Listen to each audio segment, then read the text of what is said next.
네, 할렐루야. 8월 2일 수요일 짱목과 말씀 수다의 시간입니다.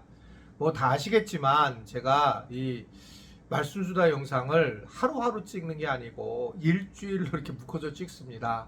이제 두 가지 이유인데, 하나는 제일 중요한 것은 제가 이 말씀 수다를 쭉 이어서 해야지만 그 어제 한 말씀이 중심이 되어서 오늘 말씀을 나눌 수 있기 때문에, 그래서 한꺼번에 찍고, 그리고 정말 이제 귀찮으니까, 그러나 귀합니다 이게. 그렇다고 뭐 귀찮다는 거는 뭐냐면 맨날 이 스마트폰을 켜고 조절하고 세우고 또 뭐 그러해서 또 찍어서 다시 해야 되고 이런 것 때문에 어떻든 제가 일주일 정도는 찍게 되고, 왜냐하면 어떤 분들이 그런 얘기 하잖아요. 목사님이 일주일 동안 옷이 똑같다고.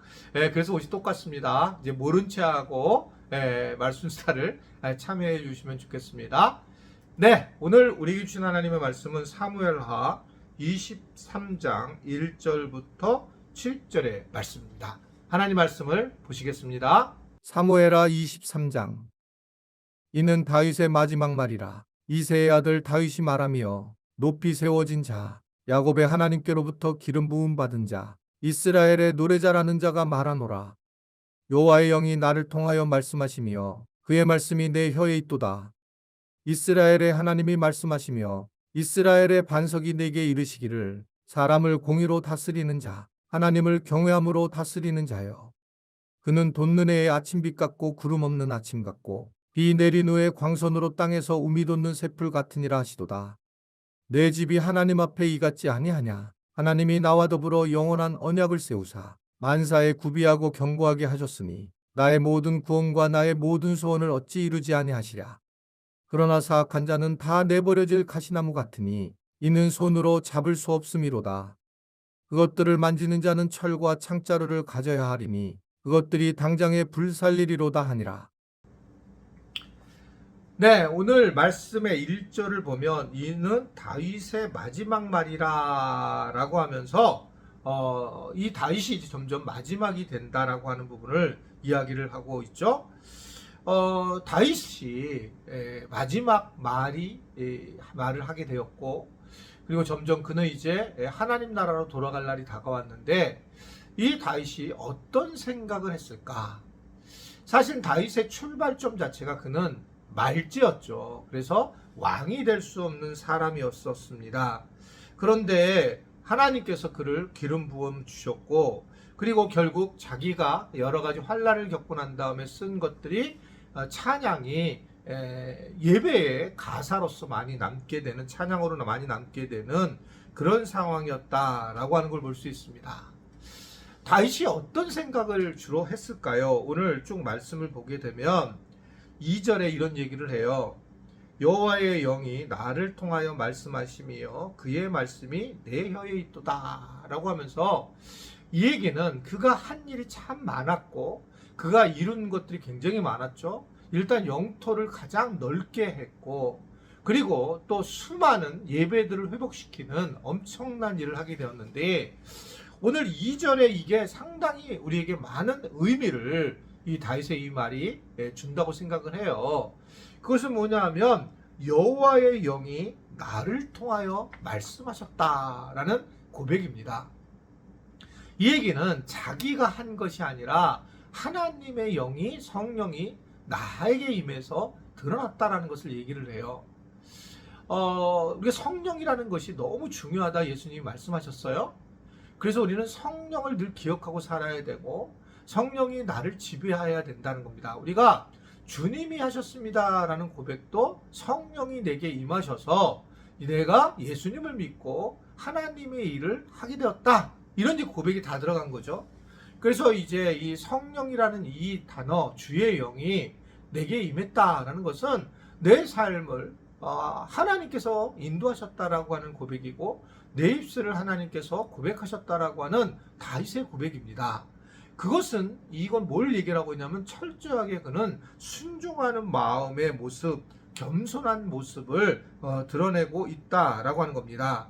하나님이 겸손한 마음으로 예배하는 성도들, 이들에게 늘 하나님의 은혜를 부어주셨다 라는 것을 우리가 알 수 있는 것처럼 바로 다윗도 그런 고백을 하게 된 거죠. 저도 이제 이렇게 오늘 그 묵상집에 보면 나중에 죽게 되면 하나님 아버지께 무슨 소리를 들었으면 좋겠는가, 이제 이렇게 이제 나와요, 질문에. 그래서 저도 한번 질문을 해봤는데, 그 질문에 답을 해봤는데, 죄송해요, 믿음이 없는 목사라서 지금은 그런 것 같습니다. 우리 지체님도 좀 들어주셨으면 좋겠는데, 적어도 이제 지금은 제가 흔들림은 분명히 없어요, 믿음에 의해서. 그럼에도 불구하고 아직 내가 부족한 것은 다윗처럼 겸손함보다 뭔가 완벽한 풀어지지 못한 마음이 있는지, 또는 내가 너무 고생한 것에 대해, 내 성품에 대해서 그런 것 때문에 그런지 몰라도 이렇게 하나님이 얘기해 줬으면 좋겠어요. 만나면 큰일 났네.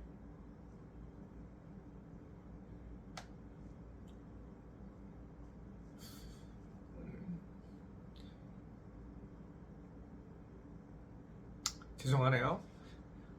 동화가 애썼다. 그냥 그 소리 듣고 싶어요.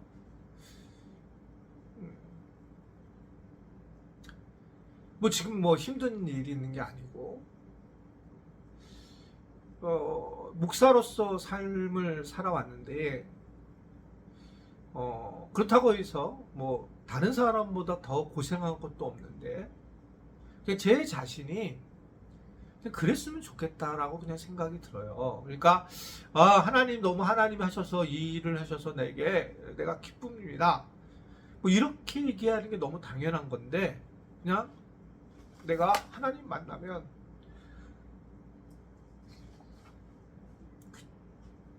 애썼다라는 소리를 듣고 싶은 거예요. 그러니까 제가 이 얘기는, 제가 목회자의 성품은 아닌 것 같습니다. 그러니까 뭐 제가 굉장히 좋은 사람은 아닌 것 같아요, 그것이.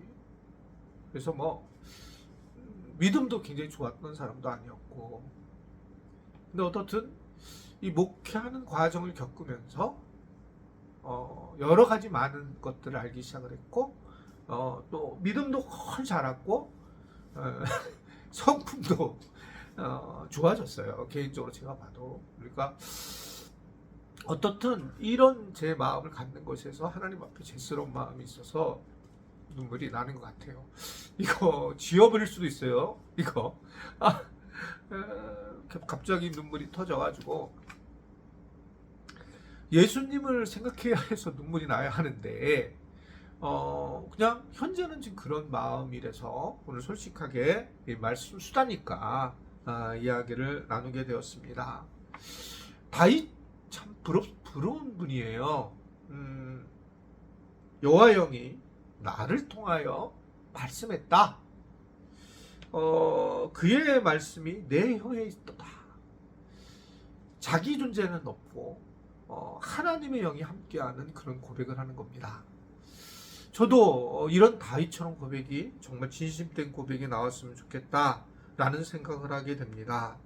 그래서 정말 하나님의 그 놀라운 은혜만을 생각했으면 좋겠고, 내 자기의 의의를 내려놓고 주님의 기쁨을 훨씬 더 잘 느꼈으면 좋겠습니다.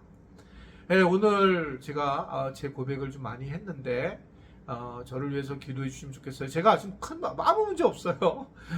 그런데 돌아온 모든 것을 생각하면 은혜인 건 분명한데, 제가 어떻든 간에 나와 맞지 않는, 어떻게 생각하면 그 길을 가서 하나님의 은혜로 이렇게 잘 되었지만, 그러나 내 스스로에는 굉장히 벅참이 있었구나. 저를 보니까 내 속에 또 다른 내가 있구나라는 생각을 영상을 찍으면서 하게 됩니다. 그래서 오늘은 저를 위해서 좀 많이 기도해 주셨으면 좋겠어요. 뭐 슬픔을 걷어가라는 게 아니라 더 하나님을 위해서, 하나님의 은혜를 경험하면서 복음을 위해서 더 은혜를 주님 충분히 느낄 수 있도록, 그래서 저도 나중에는 다윗처럼 이런 정말 고백이 더 될 수 있도록 우리 지체들이 기도해 주시면 감사하겠습니다. 오늘 미안한 마음이 있습니다. 기도하겠습니다. 하나님 아버지, 오늘도 주님께서 하나님의 말씀을 통해서 위로하게 하시고 깨닫게 하시고 느끼게 하신 것 감사합니다. 우리 지체들도 때로는 우리의 믿음이 부족할 때 정직하게 고백하면서 하나님의 위로하심과 하나님의 인도하심을 경험하도록 도와주시고, 또 저도 교회 리더로서 하나님 참 담대하게 세워져 나가며 또 하나님을 깊이 만날 수 있는 그런 은혜를 저에게 허락하여 주옵소서. 우리 지체들도 오늘 하루 동안 하나님 은혜가 가득하길 바라며 예수님의 이름으로 기도드리옵나이다. 아멘.